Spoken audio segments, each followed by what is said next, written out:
Doomed to Repeat is a Delta Green actual play podcast with violent themes and adult language. Listener discretion is advised. Hello and welcome to episode 36 of Doomed to Repeat. I'm Sergio, your handler. In case you missed it, last Sunday, July 26th, we premiered our new live game, Heroes of the Doom.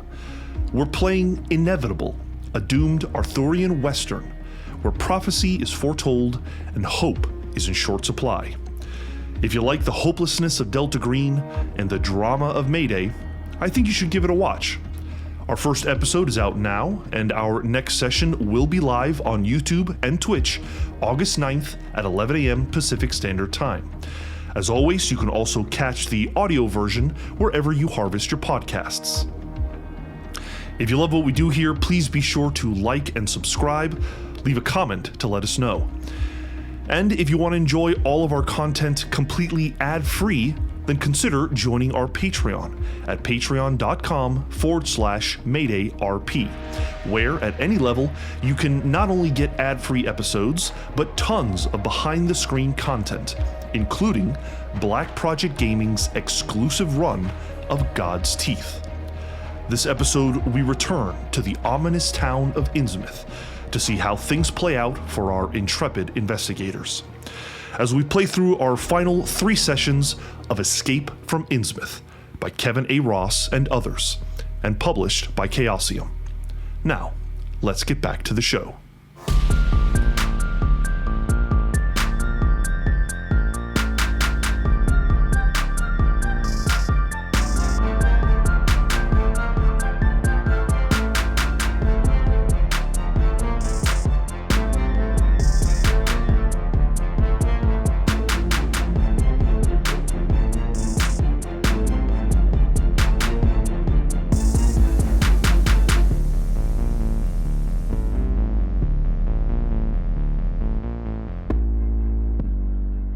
Last session, you all woke up in the small village south of Innsmouth called Falcon Point. You had rented a room for the night, but none of you got any sleep after what you had experienced the night before. You were up and about very early the next day. After befriending the locals by offering them some liquor, they invited you to a game of cards, which you all happily obliged. Your morning was burned away like so much morning fog, and when you had gambled to your heart's content, you decided it was time to take a small vessel in order to explore the supposed sea caves north of Innsmouth. It is now Wednesday, November 9th, around 9 p.m. You find yourselves exhausted, soaking wet, some of you bleeding badly, all in an abandoned warehouse by the harbor. It looks to be a cannery of some kind, at least it was a dozen years ago. Perhaps worst of all is you have no shiny black sedan to quickly get you out of Innsmouth. Until you come up with a plan, you are stranded. It stinks of the sea in here, and looking out the window you can see the foggy harbor to the east, and the city of Innsmouth towering over you to the west or to your right. Are we in the? Is this the refinery? I'm gonna look for not like old mail, but I'm looking for signage, anything around that looks familiar, like tops of buildings I can see outside. Yeah, as you come to one of the windows, they are boarded by wood, but not so intensely that you can't peer through. And sure enough, you can see. Give me a navigate roll to truly understand where you are in Innsmouth. Navigate, okay. It's a 98. Oh. What you can tell is that you are not in a area of the city that you have been before. And you see the water of the Innsmouth Bay, and you see the town slowly sloping up into the hill and into the fog. Well, it's top of the sea caves, USA, until we can figure some more things out. Is everyone okay? Good as we can be, I guess. Sergio, can we do a search around the room for any kind of like dry clothing or anything that could, because I figured we look like hot messes, that if we're going to be wandering town. If you're looking for dry clothing, make a search roll. Yeah. Oh, 15. You are able to find some old factory jumpsuits. These old kind of denim jumpsuits that folks probably wore. There's enough sizes and variety that if you wanted to, you could change out of your clothes, which is sopping wet and soiled, and there's even some blue-black blood on it. Saving that for evidence. Does everyone change? Yeah. Yeah. Yes, please. Kennedy probably needs help changing. He's bleeding profusely. I'll help Kennedy. We should try to stop the bleeding. We will say you have a first aid kit, but unless you can make that roll, he's not going to get any better, and most of his back is pretty serrated. We should patch him up. Yeah, the best we can do is tie his shirt around and keep booze on it, but even then, I have my flask. That's a failure with a 45. You are able to wrap the torn shirt around Kennedy. It's mostly around his back, so you're kind of just covering a small section. It's really not as helpful as you wish it could be. You know, as you press against it, the blood kind of pours out from the wounds. It looks like a lion attacked him. The tears in his back are pretty bad. You don't know how long he has, but he's still alive. Their hands were like knives. We just need to get out of this town, no? I'm good to keep moving, but I don't know how many more of those I can take and still keep us alive. I'm sorry. It's fine. I'm more upset that thing got me. Fucking flash took my eyes away. And then when I saw it, I didn't believe it. I thought it would be good to see what we were fighting, but I didn't. No. The first one, you didn't know what you were doing. You saved my life the second time. I think we all did exactly what we needed to down there. Yeah, you got the photos, Cora. Yeah, we could stop if we want to stop. And we have evidence of everything. I mean, whatever skeevy shit the marshes are doing down here, we have photos of that, but we also have photos of whatever the fuck they were. We can call it. What, you mean the whole thing or the day? Yes. We got what we came for, which is a photograph. We can come back when we have more people and not us that are busted and bleeding like you everywhere. We need medical attention, Kennedy. Well, I get today, sure, but you all want to call quits to this whole operation? I mean, I think we all saw the same thing down there, didn't we? Well, yeah. Yeah. We saw it, and 4 of us almost came out, and that's being optimistic. We are not qualified. This is something for big, scary groups to handle. This is 5 people who kind of know each other. I'm all for going back to home base and saying, hey, we found something, now give us more money and guns, but, I mean, you all sound like you're out.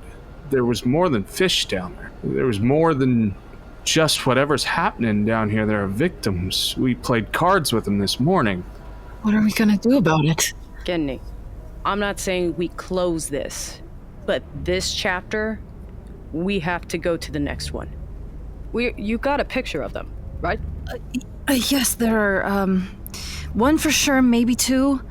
I'm not really certain, how many of them are going to. Speaking of which, and she's gonna start, rummaging in her bag and pull out all the little, like, cases that the film is in to keep it safe, and kind of, like, shuffle through them. There's, like, 10 or 11 by now. I was thinking maybe we should separate them out between ourselves in case something happens to me and then someone else makes it out, and then... I'm gonna be honest, of all people here, you are the most important one to get out of here. Yeah, I'm gonna be a little more brutal. If we hand it to more of us, there's more chances we lose the photos. Okay, I'm afraid of keeping all of our resources in one place, you know, because... But if you think it's for the best, then I'll follow the group. I don't know anything, really. If one of us is holding the bag, then at least that gives us a few chances when that one drops to pick it back up. But that's not gonna happen, so... No, that's not gonna happen. No. It's just numbers, though. Okay, alright, yeah, I'll keep it in the bag. And she'll kind of stuff him kind of deep down in and tighten the strap, whatever that may be, and kind of hold it closer. While they're talking, I'm gonna go to the window and see if I can find a path out. You can see that there seem to be individuals walking in the street carrying lanterns, and they seem to be coming from all different parts of the town, and they're all heading to what appears to be kind of the central area.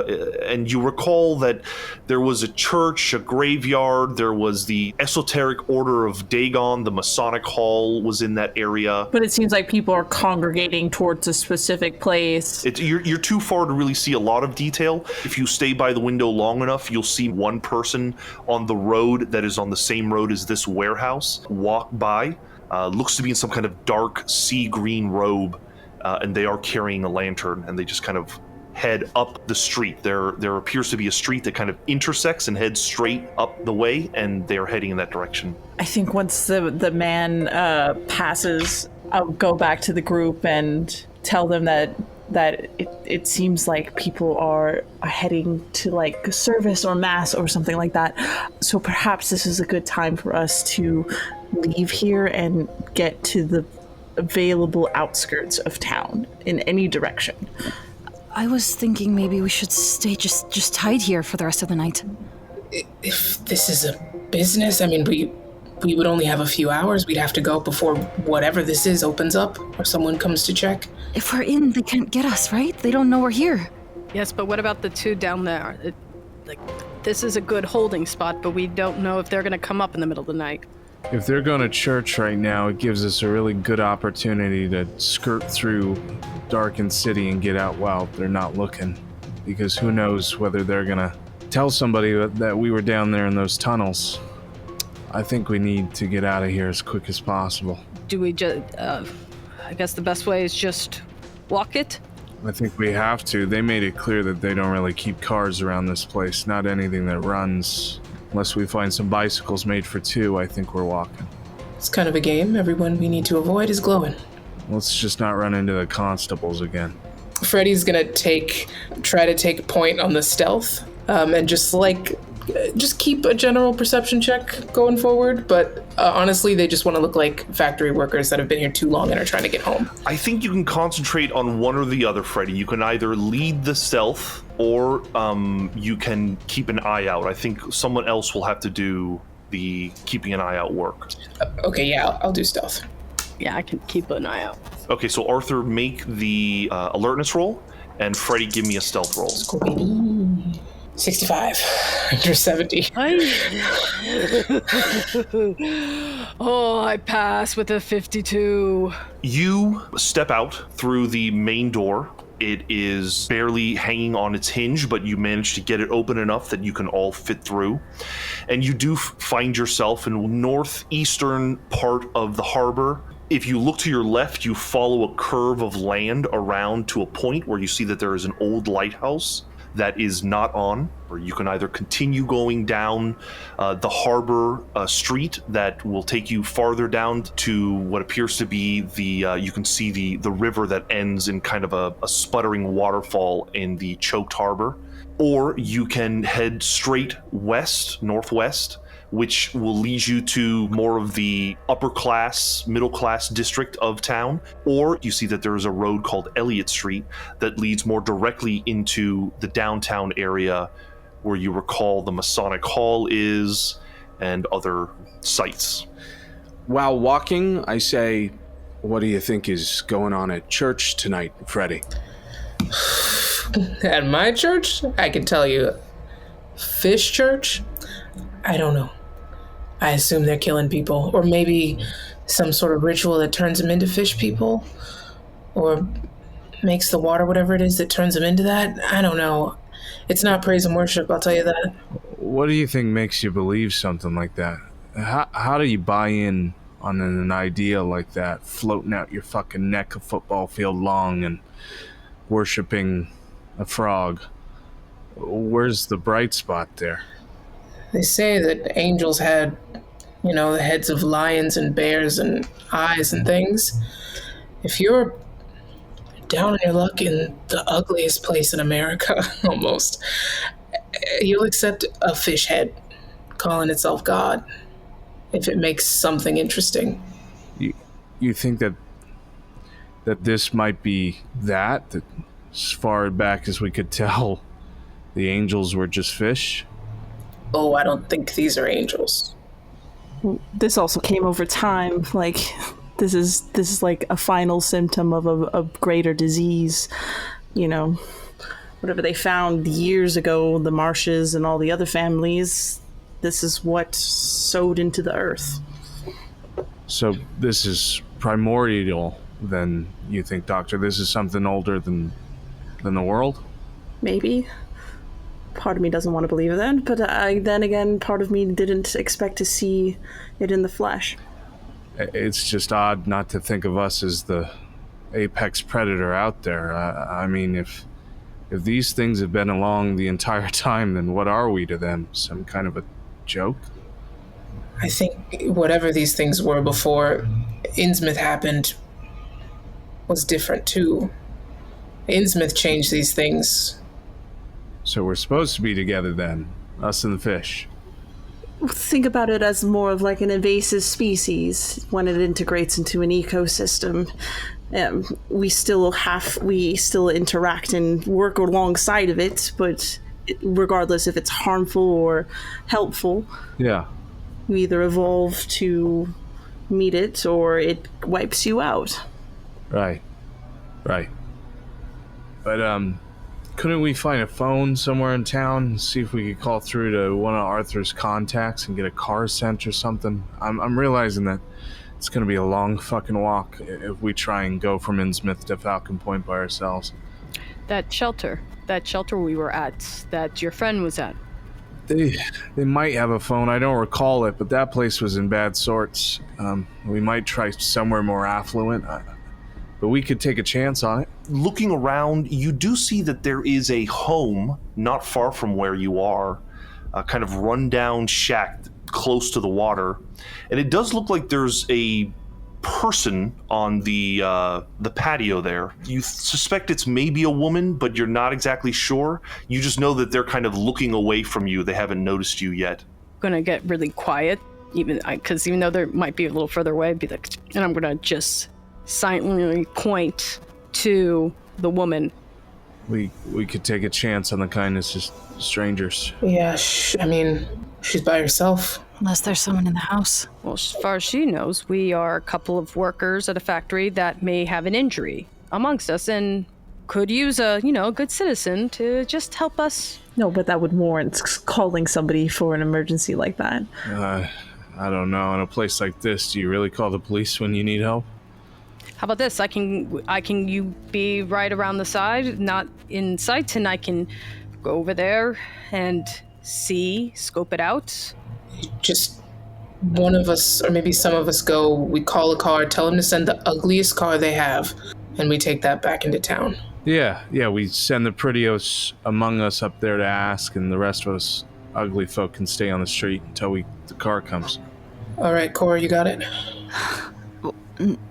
Oh, Send Clark with you, too. Yes, Mr. Clark, come with me. Yes. Can we get a better look? Is the crowd of people going to church, is that sort of fading from where we are? Can we see them sort of coalesce in a certain spot? You don't know how long it could go on, but it is currently ongoing that people seem to be heading from their homes and heading to, again, what appears to be the kind of central part of town. The two of you start making your way. What is your alertness score, the two of you? 22. Mine was 52.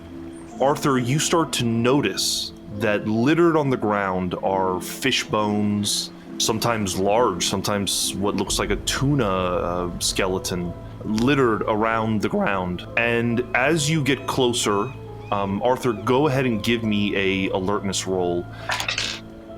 31. This is a rotting wharf that's kind of juts out in the harbor. It's a single-story warehouse converted into a home. There is rotting trash cans, a couple of old shriveled bushes.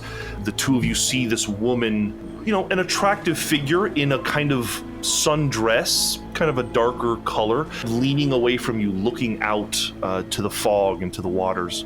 You can hear a sound. It's this kind of guttural moaning, or it sounds like a human or something like a human making some kind of noise, and it seems to be emanating from inside the home.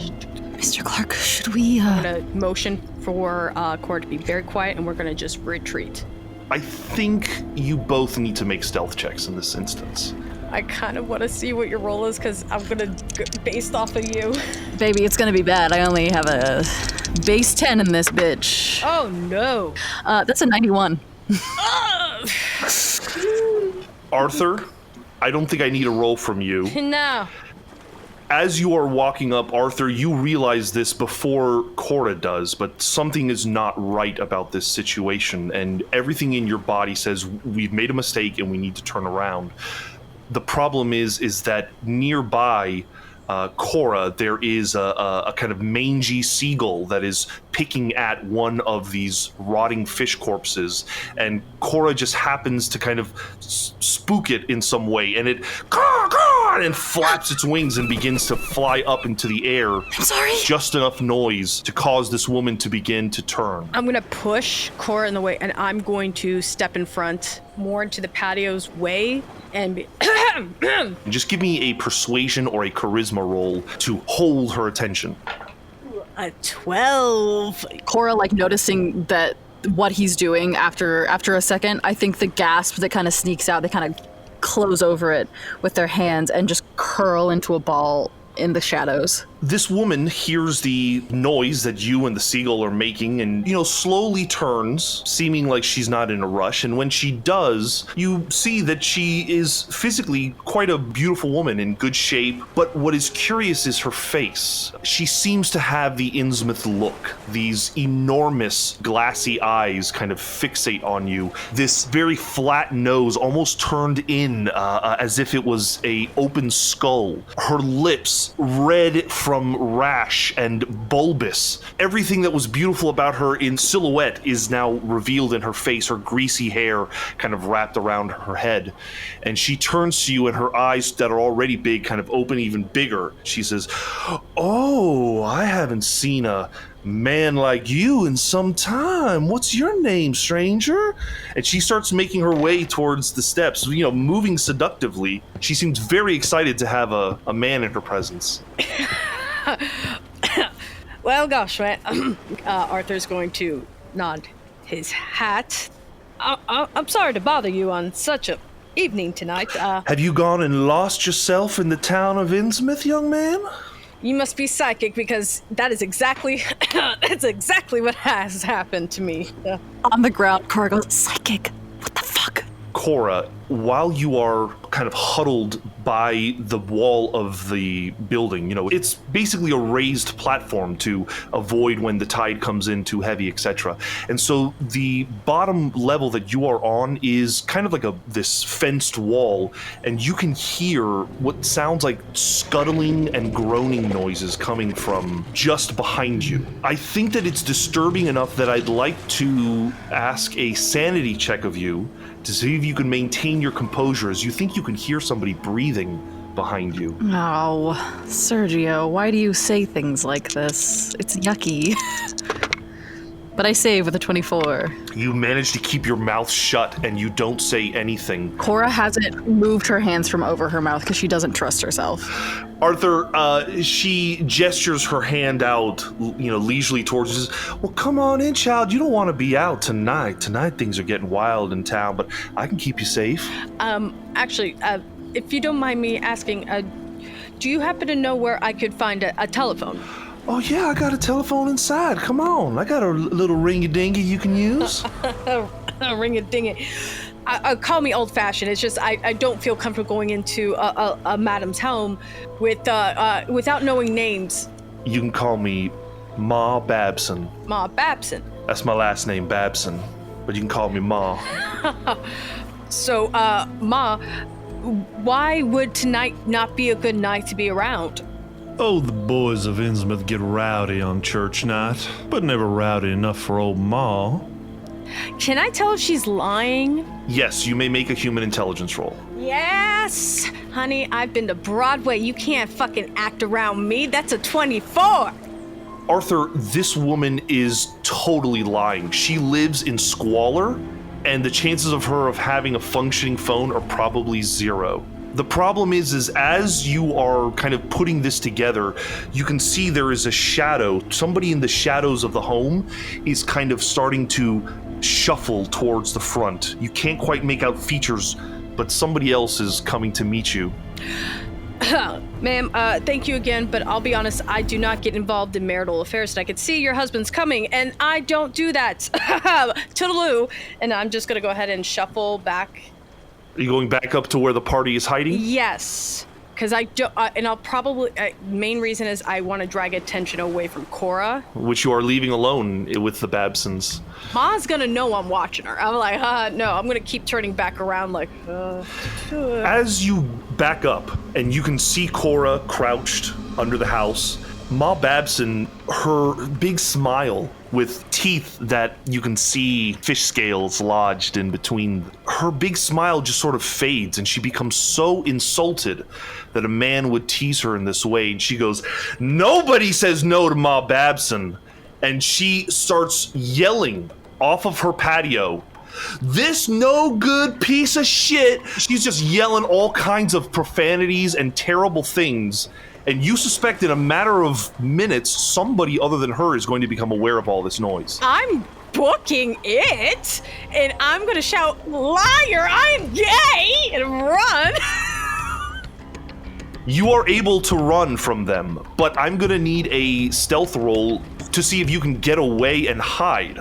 The rest of you begin hearing this screaming coming from the patio. We should get Cora and go the opposite way of Arthur. I'm already going to go get Cora. You two go round up Cora. I'll get the accountant before he shouts any louder. Yeah, I just go and I'm gay. Yeah, I caught it too. That's the defense.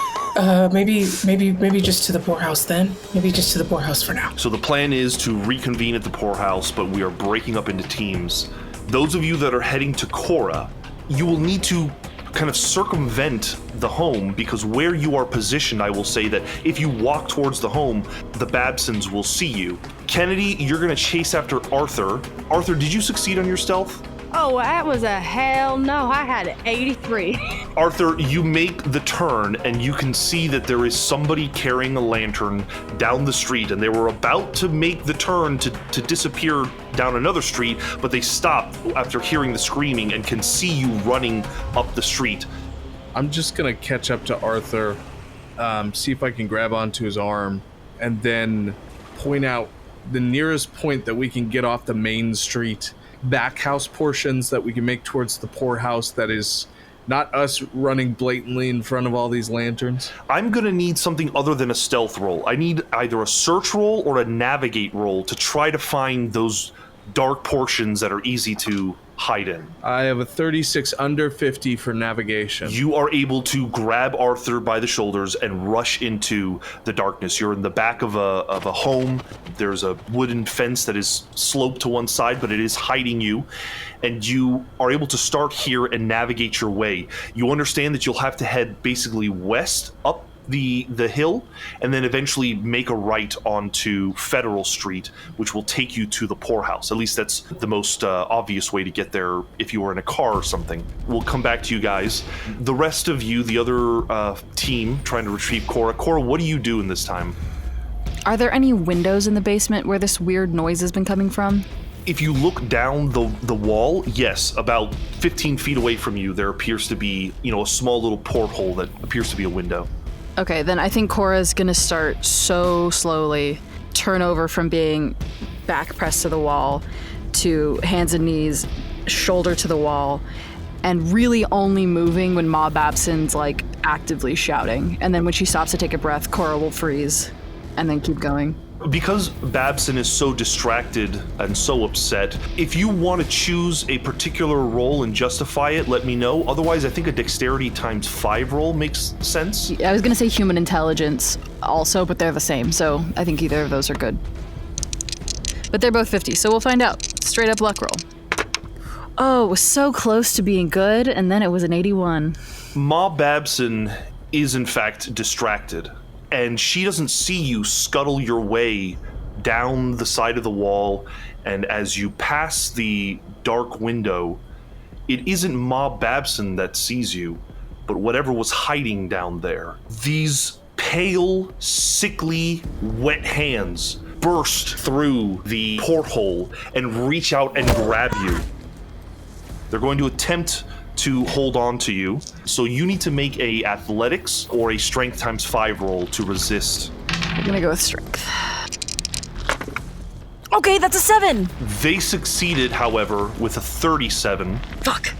You managed to keep your mouth shut, but this thing is making some kind of sucking, screaming sound. It's absolutely horrible, and you can just see from a little bit of the moonlight illuminating this pale, squishy face. It almost looks like an amorphous blob of a human, but they have these big eyes, and it's that catches Ma Babson's attention. She looks down to see you, and she says, "My baby got one of them," and she runs into the home.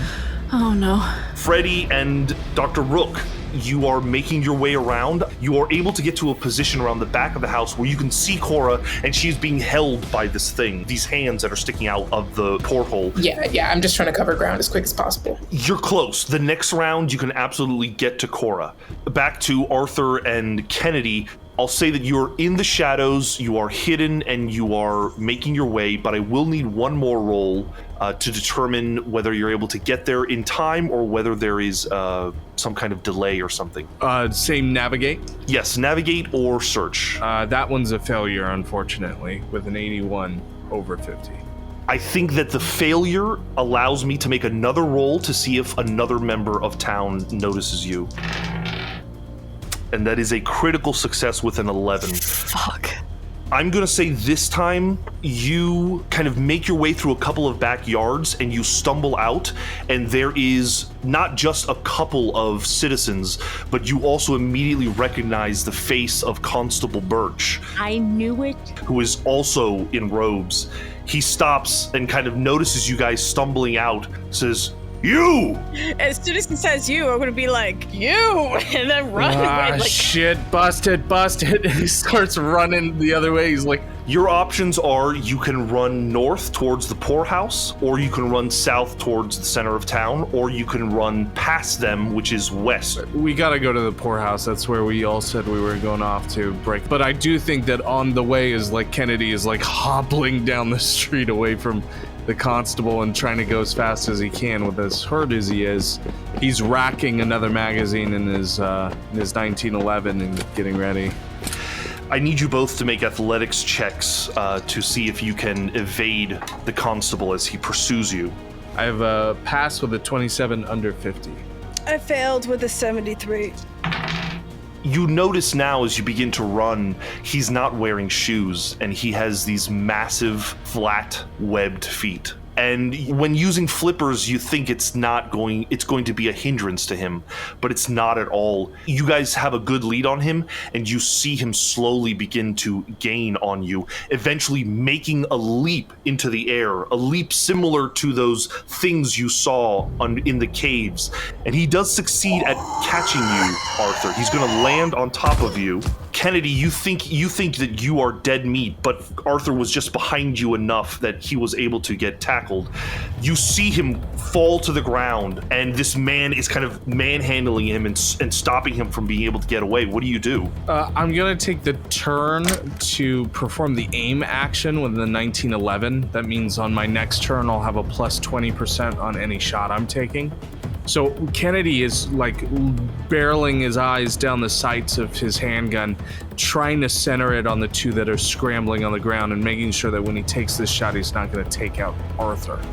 I think that the constable would see that and probably take his turn to raise Arthur up and hold him as like a shield. And I'm going to basically negate that aim. Okay.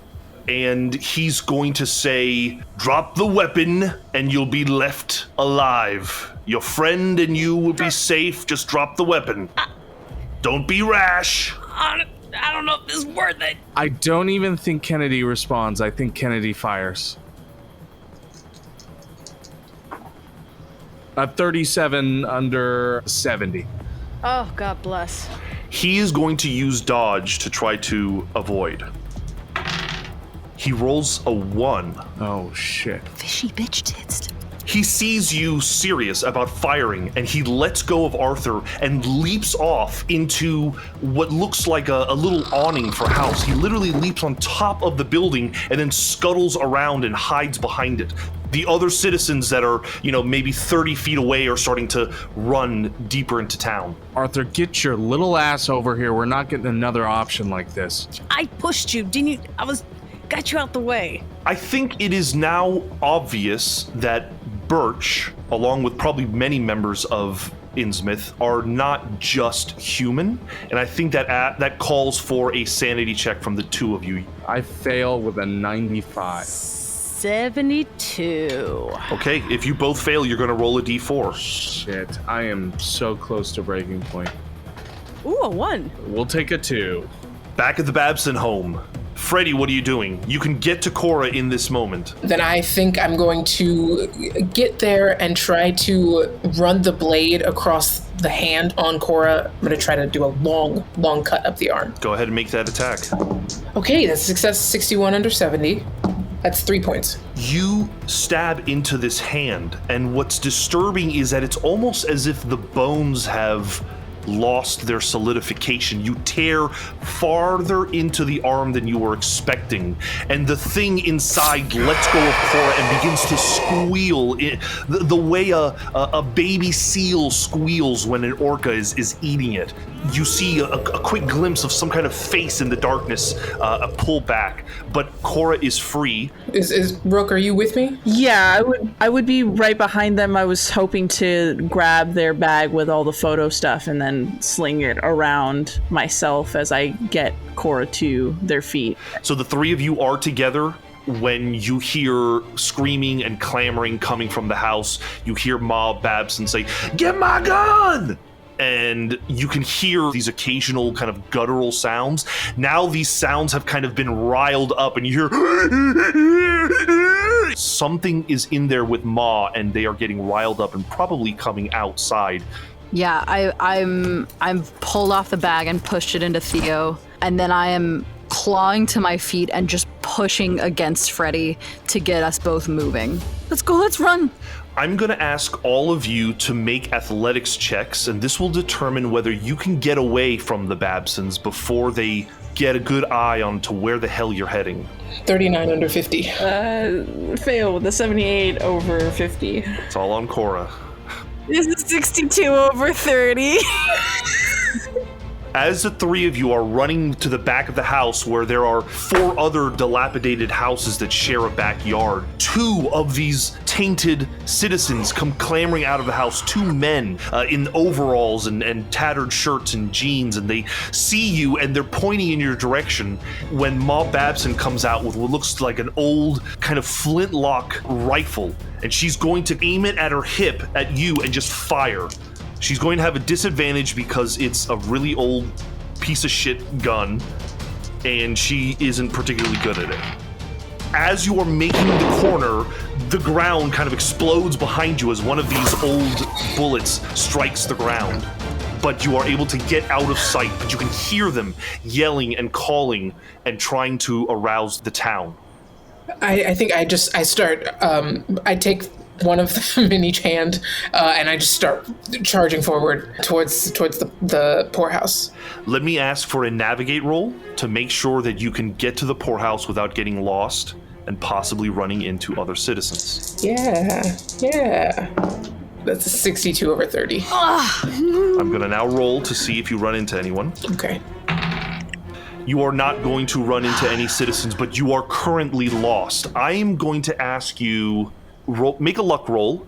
On a failure, you're going to head deeper into the city where you don't want to be. On a success, you're going to move farther away from the center of town.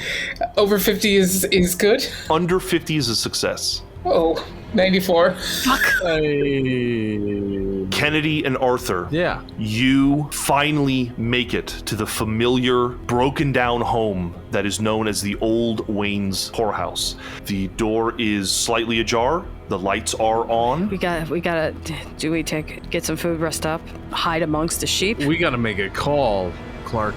We have to call in a car immediately. We gotta get your buddies on them. That's what I'm saying. They have a phone, right? Or no, they wouldn't. We gotta find out. Let's roll up and ask the woman that runs the food behind, and hopefully she's got one. You're able to steel yourselves, and you move into the building. As you move in, the supper hall is empty, and on the opposite side of the building is what appears to be kind of a large commissary area.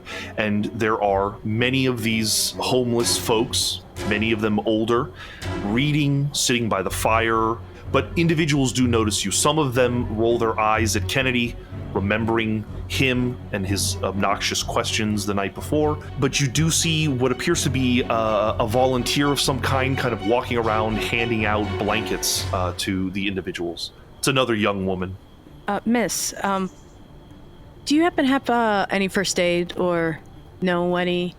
You know, she's handing a blanket. As she turns, she looks at you, and you recognize it. There is the familiar Innsmouth look on her. She's a woman, young, 19 or 20, just beginning to have those strange skin blemishes, just beginning to have those protruding lips and those kind of bulging eyes. Can Kennedy be sort of floating around these two, looking for doors that are supposed to be closed to the homeless, would indicate the rest of the house? There are closets and there are certain doors that are closed. You don't see padlocks or anything like a keep out, but there are, doors that lead into other places. Yeah, so Arthur sort of gestures towards Kennedy, and he's sort of down the hall opening each one to see if he can find one with a phone in it, pretty brazenly. I don't want to be too much of a bother, but do you just have a decent first aid kit or anything? Oh, yes, of course. Are you hurt?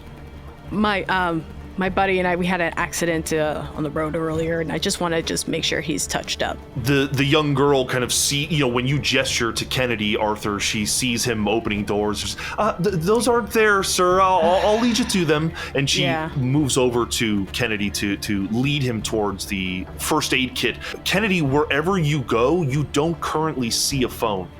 But she leads you into what was once the kitchen and has now been transformed into more of a kitchen to serve many people. But she opens one of the drawers and pulls out something, and she says, my name is Ruth. What are your names? Ruth Billingham. Do you have a phone? Oh, I'm sorry. No, this building really doesn't get electricity to really have a phone, but there are phones in the house, in the town. Do you need to use a phone? I could take you back to my home and you could use it. That would be lovely. Kennedy? How far is that?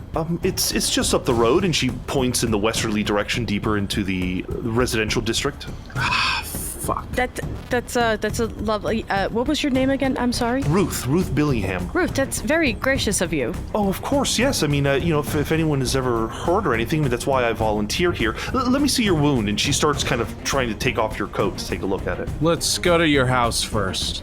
And I get really defensive, like I step away from her.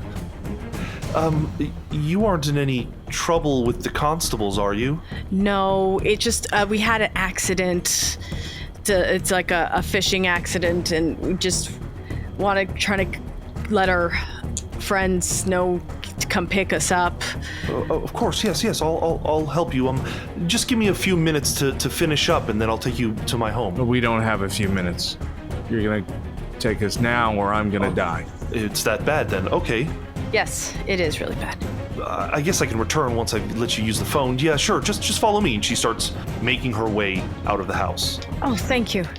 You know what? As we're making our way out of the poorhouse, I'm going to step into that commissary with the other homeless folk and find the nearest one and ask him or them if they could just, if they see a group of people come by, and I give descriptions of Cora, of Freddie, and of Dr. Rook.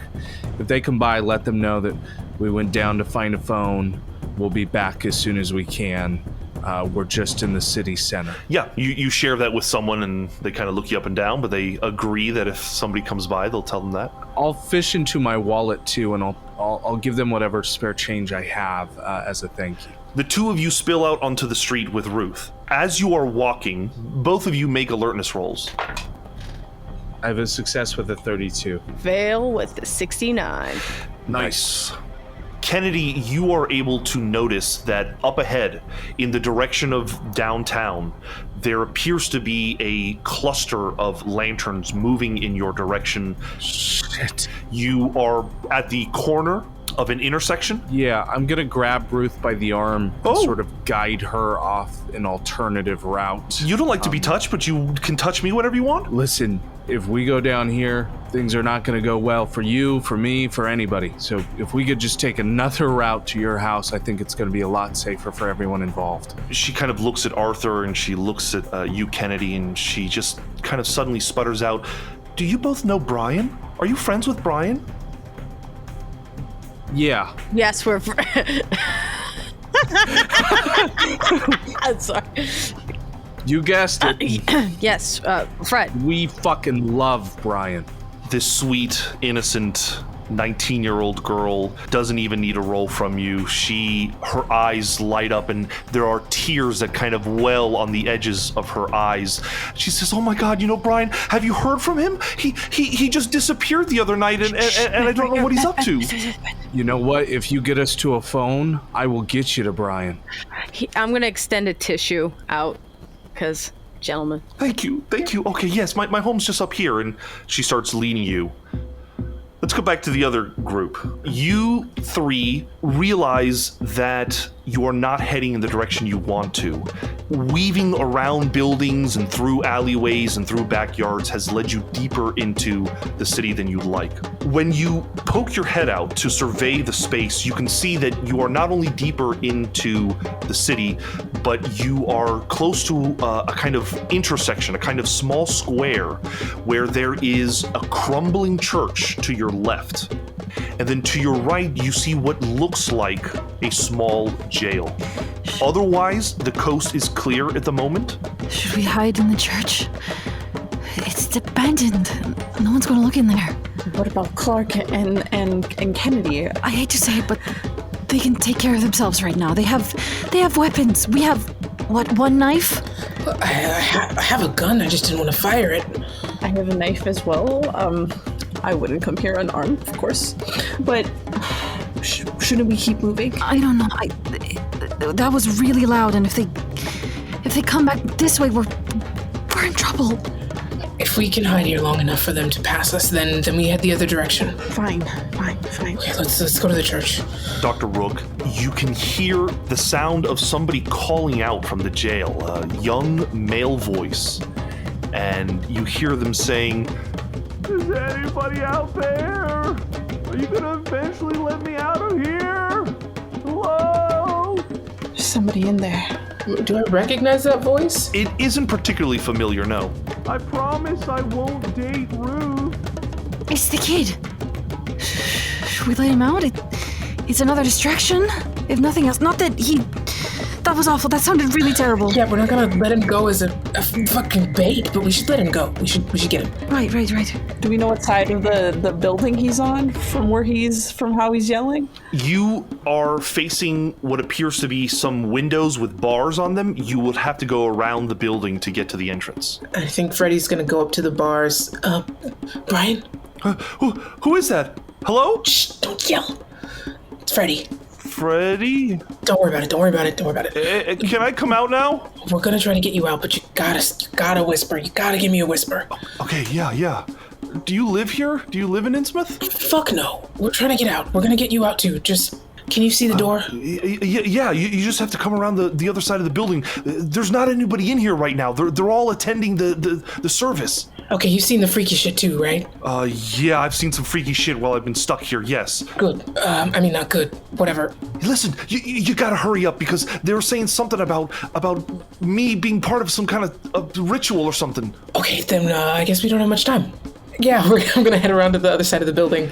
The three of you head around to the front. The doors are closed. They open in, and sure enough, as Brian said, there is nobody currently in the jail. It is one-story building where the ends of it are broken up into jail cells. It isn't long before you can see Brian Burnham behind one of the cells and his hands kind of wrapped around one of the bars. He says, do you guys have the keys? No. We have the keys. I thought if you were here, you would have gotten the keys. The constable has them. Okay. Is the lock like a traditional key? What is your skill in lockpicking? 50. Because of the time period, there is a chance that you could probably pick this lock. I think I have to ask for this roll at a -20 because you're using tools that are for more traditional locks.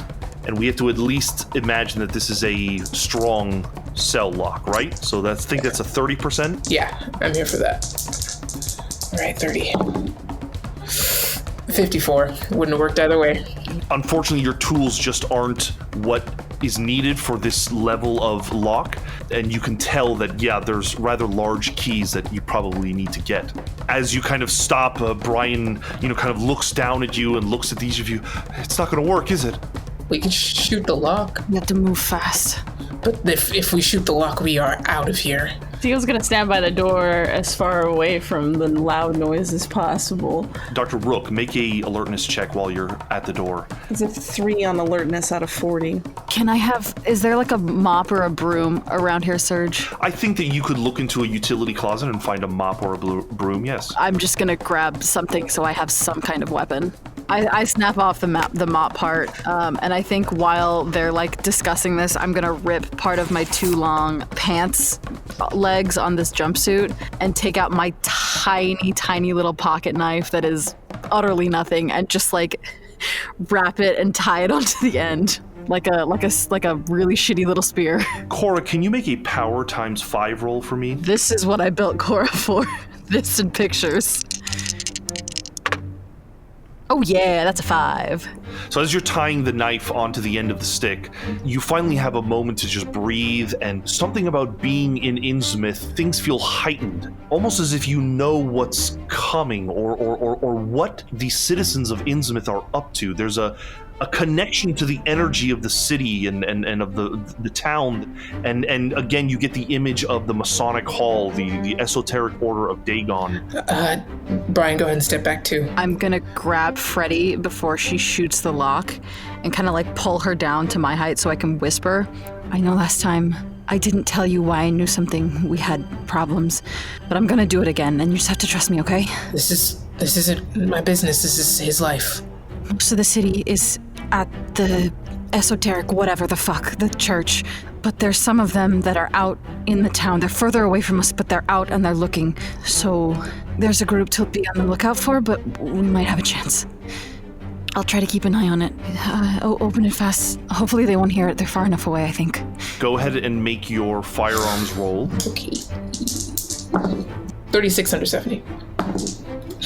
7. There is a very loud bang, and it appears as if the lock has been severely damaged, but not damaged enough to open as you run to it, and it still won't quite open. I immediately fire the second shot. It's 62 under 70. Give me another damage roll of a d10. It's 3. That is enough. Finally, the second shot fires, and when you rush up to the bars, they swing open with Brian on the other side. Can I be keeping my mind out for the splinter group? Crit success 22. Cora, now familiar with these feelings, you reach out again, and you almost get the immediate image of intelligences becoming aware of the gunfire. You feel as if there is probably a group heading in your direction now. Shit, they heard. We have to move. I don't know where, but we have to move now. They heard us. Do you know where they are? We can just go the other way. We need to get the hell out of here, Brian says. He's like, let's find a car. We don't have time for a car, and we have to be invisible. My car is back at the grocer. If we can get back to my car, I hid the keys. Grocer's a good place to hide, too, if we have to. Okay, fuck it. Yeah, groceries. Let's go. Your option is to run out into the middle of the street and then, I suspect, hide. If you'd like to try to get away from the crowd before they notice you, make a stealth check. I'm going to ask for everyone to do it, and it's going to be cumulative, so we want at least 2 successes over 3. 24 under 70. Fail with a 90. I hate this. That's a 3. You duck into the shadows just as a group of 6 men and women carrying torches make their way towards the jail, and you see them enter. Oh, we're going. We get the fuck out. Your friend Brian is kind of helping guide you as he has been in Innsmouth for a little while and knows his way around. You can have a plus 20%, but I'll need a successful navigate roll to start getting closer to the grocer. Okay, and 50 it is. Okay, 36. Let's check in with Arthur and Kennedy. You two are making it up the road. You can get to Ruth's home. It's a quaint little setup. It is slightly better kept than a lot of the homes in the residential district. Ruth happens to mention that her parents are off at church service. Excellent. So, instantly, hi, Ruth, darling, phone, please. Of course, she leads you up. You step in, and it is quaint and lovely. Love the decor. Amazing. Well kept. And she is able to lead you over to a regular rotary telephone. Who you calling? My boss. So you're going to call someone at the Treasury Department. Correct. The receptionist answers the phone and says, "How can I direct your call?" Hi, darling. I am calling for Albert Ryan. "I'm sorry, sir, but Albert Ryan is out for the evening. Can you take a message?" Ma'am, I'm going to be very honest. There is 7-foot-tall amphibian people walking around, and there is a lot of drugs, and this needs the goddamn army and priests. I don't know. Can you please, for the love of God, get Ryan on the phone? I have an agent down. He is bleeding right next to me. Do you comprehend the situation? "One moment." She puts you on hold. Thank you. What the fuck was that, Arthur? I don't know. As you wait, and it is a couple of minutes, Ruth is kind of looking out the window and she looks concerned. She says, "I think there's people out there with torches. They just went the opposite way." Not towards here? "No, I saw them make a turn." Good. What did you all do? I've never seen the citizens this riled up. Well, we found out what this city is really doing, and it seems they really prefer that people keep that a secret. Let's just say they're involved in whatever Brian's situation is. You think that the town is to blame for Brian's disappearance? Yeah. Oh my god. But I really care about Brian. I believe you, and we can help Brian together, so that's why I appreciate your assistance. I don't know about help, but we can figure out what happened to him. The voice on the other end finally comes on. "Clark, is that you?" Yeah, goddamn right, it's me. Okay. How bad is it? What's the situation? It's a shit show. I'm gonna be honest. This asshole made a deal with frogging devils. I'm not joking. There are. Not over the phone. Not over the phone. Oh, that's okay. Listen, I can try to send somebody for you, but it's going to take at least 20 to 30 minutes to get into town. Will it go faster if I tell you that the water makes the frogs here gay, therefore it can make men gay? So would that make it a little bit faster if we want to save Arthur, what are you saying? We need a car. Hold on. I am not doing middleman, and I'm going to just hold the phone up to fucking Kennedy. Yeah, hello. Who am I talking to? This is Albert Ryan. All right, I need a car about 10-15 minutes from the borderline of Innsmouth. You're going to come in from the north of town nearest to Falcon Point by the poorhouse. Kennedy, I can't risk ruining this entire operation to save you. What I can offer is a car outside of town waiting for you. If you can get to that car in the next hour, then you can make it out. Good. Yeah, leave it there. We're gonna try our best, but we think we have photographic evidence. We're split up right now. We're gonna bring ourselves back together. We might have eyewitnesses too if we can hunt down this Brian kid. Well, listen, if you think you've got the photographic evidence, then maybe leave the photo somewhere. We can retrieve it later if you feel like you can make it out. Okay. If I think there's no other option, I'll leave them somewhere. I'll leave them in the poorhouse. Good luck. We'll be waiting for you. All right. Bye, I guess. Oh, Arthur, this has gone to complete shit. Arthur's going to take out a cigarette light it and extend it out to Kennedy. Yeah, thanks. Appreciate it. Yeah. Ruth, do you smoke? No, I've never had a cigarette before. Brian liked to smoke, but I haven't tried it yet. There you go. Let's impress Brian. She takes a drag and just begins coughing horribly from it. Oh, it's very nice. We need to find the others. My parents, they don't have a vehicle, but you could find a vehicle somewhere. There's ones all along the street. I don't know what I can offer. I wasn't able to protect Brian, but... How comfortable were you with Brian? Like, did he allow you to drive his car? He didn't allow me to drive it, but I drove in it with him. Is it nearby? Oh, he always keeps his vehicle by the grocery store. I suspect since he ran out on me, he took it with him, but now that you're saying maybe he didn't, maybe it's still there. Do you remember where he kept the keys? No, but surely if Brian is still in town, maybe we can find him and get the keys. Get him. See, we want to find Brian, but at the same time, we can't get caught. So that's where we're trying to...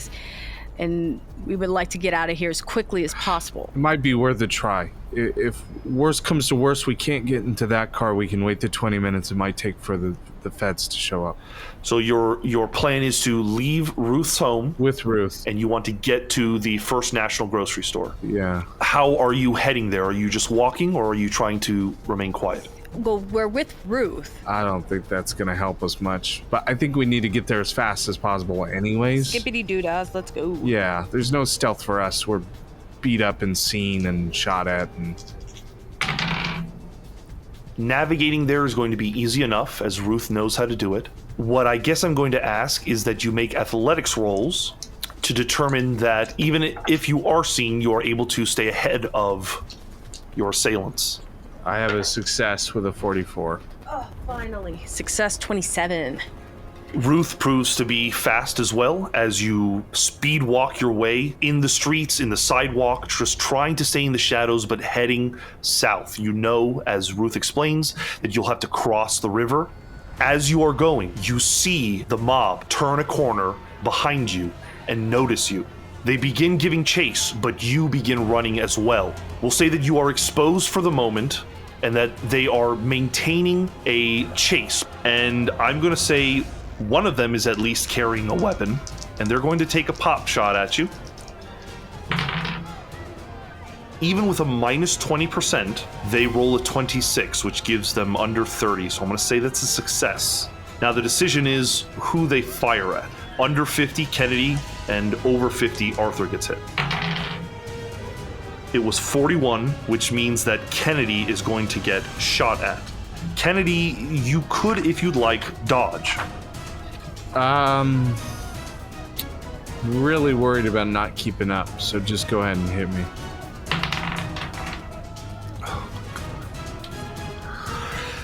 Do you have more than 10 health? I do not.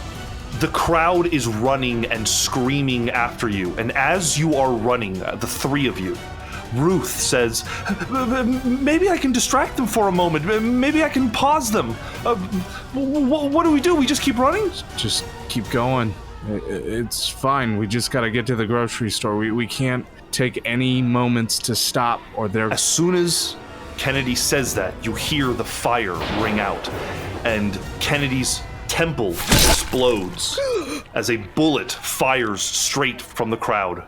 And as the crowd begins to cheer, Kennedy collapses to the ground, dead.